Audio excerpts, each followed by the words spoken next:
उन्हाळा लागला की नाही पाण्यासाठी संघर्ष सुरू.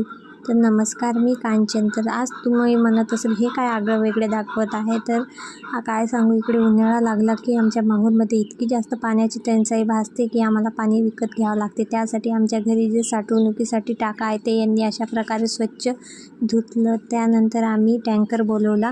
निसर्गनिर्मित पाणीसुद्धा आम्हाला विकत घेऊन वापर करावा लागते.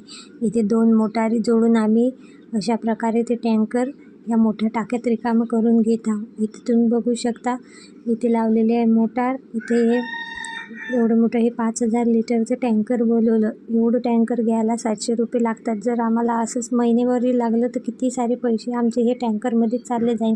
इकडे खूप जास्त पाण्याची टंचाई आहे. 3.5 शक्तिपीठापैकी एक असलेलं माहूर शहर हे पाण्याच्या बाबतीत अतिशय दुर्मिळ आहे आणि ही एक लाजिरवाणी गोष्ट आहे. आमच्याकडे पण हीच प्रॉब्लेम आहे. उन्हाळा लागला की नाही पाण्यासाठी संघर्ष सुरू.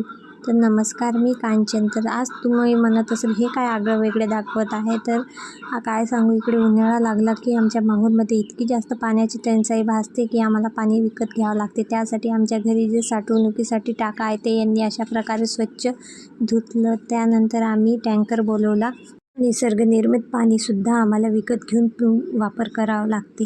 इथे 2 मोटारी जोडून आम्ही अशा प्रकारे ते टँकर या मोठ्या टाक्यात रिकामं करून घेत आहोत. इथे तुम्ही बघू शकता, इथे लावलेले आहे मोटार. इथे एवढं मोठं हे 5000 लिटरचं टँकर बोलवलं. एवढं टँकर घ्यायला 700 रुपये लागतात. जर आम्हाला असंच महिनेभर लागलं तर किती सारे पैसे आमचे हे टँकरमध्येच चालले जाईल.